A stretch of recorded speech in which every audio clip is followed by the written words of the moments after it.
وہ لوگ جو تن من دھن اس کام کے لیے وقف کرنے کو تیار ہیں، خود اللہ کے بندے بن چکے ہیں، آپ نے دعوت و تبلیغ کا حق ادا کر دیا ہے، اب آپ کھڑے ہوتے ہیں انقلاب کے لیے۔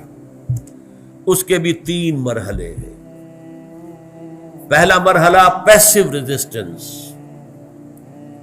شروع میں چونکہ آپ کی تعداد کم ہے، کتنے تھے صحابہ کرام مکے میں شروع میں، لہذا اگر وہ قتال شروع کر دیں گے تو 1 منٹ میں ختم کر دیے جائیں گے،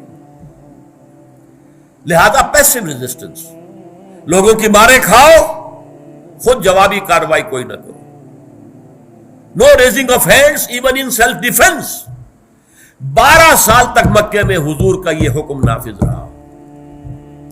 وہ تمہیں مار دیں، قتل کر دیں، تمہیں زندہ جو ہے جلا دیں، جو چاہے کریں، جھیلو، برداشت کرو، تمہارا کیا جاتا ہے، جنت تمہاری منتصر ہے، جان گئی اور سیدھے جنت میں پہنچ گئے، تمہارا نقصان تو کوئی نہیں۔ لیکن اگر تم وائلنٹ ہو گئے تو ابھی تو ہماری طاقت بہت کم ہے، اگر انہیں یہ جواز مل گیا، یہ وائلنٹ لوگ ہیں، یہ قتل کرتے ہیں، یہ کرتے ہیں، تو پھر تو وہ ہمیں 1 دن میں کچل کر رکھ دیں گے۔ We have to buy time, and to buy time it is necessary.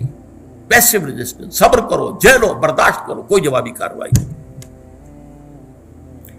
Number 2، جب آپ کی طاقت کافی ہو جائے تو اب آپ چیلنج کریں معاشرے کو، ایکٹیو ریزسٹنس، چھیڑے نظام کو کہیں سے، اور اس کے نتیجے میں پھر تیسری اور آخری منزل آئے گی، پھر قتال، جنگ۔ حضور کی سیرت مطہرہ کے اعتبار سے یہ 3 مرحلے جو ہیں آپ کو اچھی طرح سمجھ لینے چاہیے۔ پہلے 12 برس تک کیا کام ہو رہا تھا مکے میں؟ جہاد ہو رہا تھا۔ جاہدوا فی اللہ حق جہاد ہی، یہ تو مکی صورت ہے۔ سورہ حج جو ہے مکی ہے، سورہ عنکبوت ہم پڑھیں گے پھر آگے چل کر، مکی ہے۔ وَمَنْ جَاهَدَ فَإِنَّمَا يُجَاهِدُ لِنَفْسِهِ، اور اسی میں پھر وہ لفظ آیا ہے وَإِنْ جَاهَدَاكَ لِتُشْرِكَ بِي مَا لَيْسَ لَكَ بِهِ عِلْمٌ فَلَا تُطِعْهُمَا، اور آخر میں آیا ہے وَالَّذِينَ جَاهَدُوا فِينَا لَنَهْدِيَنَّهُمْ سُبُلَنَا۔ تو جہاد تو ہو رہا تھا مکے میں، لیکن وہ جہاد کیا تھا؟ پہلے اپنا نفس کا تزکیہ، اپنے نفس کو قابو میں لاؤ، دعوت اور تبلیغ پہنچاؤ لوگوں کو، اور پھر نمبر 4، کوئی جوابی کارروائی نہیں کرنی، قتل کر دیتے کر دے۔ اصبروا یا اہل یاسر فإن موعدکم الجنہ، اے یاسر کے گھر والوں صبر کرو، اس لیے کہ تمہارا جو مقام ہے، تمہارا جہاں تمہارے استقبال کی تیاریاں ہو رہی ہیں وہ جنت ہے، جنت میں تمہارے استقبال کی تیاریاں ہو رہی ہیں۔ یہ صورتحال، لیکن جب مدینے میں اللہ نے ایک بیس عطا کر دیا تو اب آپ نے چھیڑا ان کو، مشرکین مکہ کو، ان کے کیروان روٹس کو۔ یہ چیزیں ذرا مشکل ہے اور وقت بھی نہیں ہے اب، تو میری کتاب منہج انقلاب نبوی بہت اہم ہے، بہت اہم ہے، اس لیے نہیں کہہ رہا کہ میں نے لکھی ہے۔